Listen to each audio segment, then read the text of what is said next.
Bonjour et bienvenue dans ma cuisine. Si toi aussi tu aimes bien bouffer mais que tu es un gros flemmard comme moi, bah t'es tombé sur la bonne chaîne YouTube ma gueule. Et ouais. Ah au fait, j'ai déjà tourné cette émission tout à l'heure, mais avec un son bien dégueulasse. Bonjour et bienvenue dans ma cuisine. Toi aussi tu aimes bien bouffer et que tu es comme moi un gros flemmard. Donc du coup je suis désolé mais on verra ce microphone à l'image. Mais bon c'est toujours mieux que du son pourri. Hein, voilà, je suis désolé, puis je pense pas que ça pose vraiment problème. Aujourd'hui, tarte à la tomate et aux chèvres. Tu auras besoin de pâte braisée toute prête, parce que c'est plus rapide et vu que nous sommes des branleurs, ça tombe bien. 4 tomates, bien grosses et bien juteuses. Pardon, je me suis emporté. De la moutarde à l'ancienne avec les grains là, tu sais. Je trouve ça meilleur, mais après tu peux mettre n'importe laquelle, ça fera le boulot, t'inquiète. Du fromage de chèvre en bûche, et si t'aimes pas, ben t'en mets pas, et au pire, bah tu mets de la mozzarella, ça a aucun goût, tu verras, c'est génial. Sarcasme. De l'huile d'olive et un peu de thym. Intro.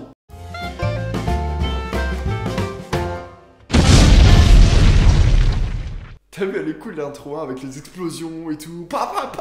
Alors commençons. Tout d'abord, tu allumes ton four. Tu préchauffes à 220 degrés là tout de suite maintenant. Parce que sinon, il va falloir attendre un quart d'heure quand tu auras fini de préparer ta tarte. Et ça, c'est casse-couille. Ensuite, tu prends un plat à tarte.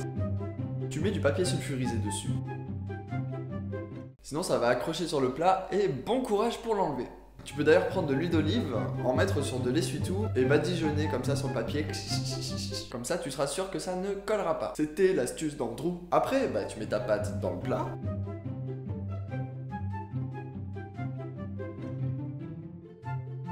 Et là, tu prends une fourchette et tu fais des picots un peu partout là.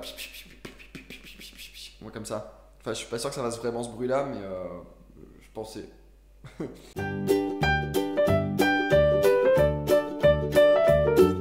Les trous de piquage se trouvant dessous s'écarteront légèrement pour laisser sortir la vapeur qui se forme entre la moule... pardon.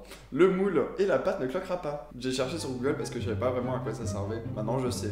Et toi aussi tu sais. Parce que va pas me dire que tu savais. Hein. Ah, si tu savais. Ok. C'est bon, tu suis? On continue! Attention, cette partie est vraiment très compliquée. Il va falloir ouvrir ton pot de moutarde. Déjà ça, c'est une tâche très complexe. Prendre une grosse cuillère et appliquer sur la pâte. Ouais, non, je me foutais de ta gueule, hein. C'est une blague. Le plus chiant, par contre, c'est maintenant. Tu prends tes tomates que tu as rincées avant, évidemment, hein, et tu les coupes en rondelles. Non, je ne ferai pas de blague là-dessus. Bon, ok, je l'ai fait, mais je suis un relou. Qu'est-ce que tu veux que j'y fasse? Je suis un relou, voilà.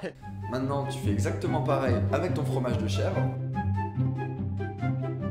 Après, pour le dressage, tu fais un peu comme tu veux. Moi, personnellement, j'ai fait comme ça. Mais il n'y a pas de règle. Vraiment, le dressage, c'est ton petit délire à toi. Une fois ceci terminé, tu mets ton thym. Une pincée suffit largement, hein, parce que c'est très aromatique hein, comme herbe. Puis tu mets un peu d'huile d'olive. Tu mets un peu de poivre et stop! C'est terminé! Les bras en l'air. Putain, je me suis cru dans Top Chef. Désolé. Ensuite, tu enfournes environ 15-20 minutes.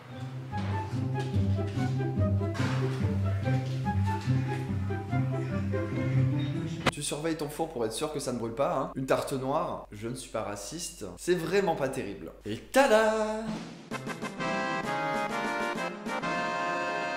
Je te conseille de servir ça avec une bonne petite salade verte, genre de l'huile d'olive, du vinaigre. Le reste de tes tomates, s'il t'en reste, tu les coupes en dés et tu mets dedans. Et voilà, j'espère que la vidéo t'a plu. Moi, je te dis à la semaine prochaine pour une nouvelle recette. N'hésite pas à t'abonner à la chaîne. Et si tu refais cette recette, n'hésite pas à la poster sur Instagram et à m'identifier avec le hashtag AndrewLazyCook. Bien évidemment, lâche un pouce bleu, voilà, et abonne-toi, la base de YouTube. Oui, bye!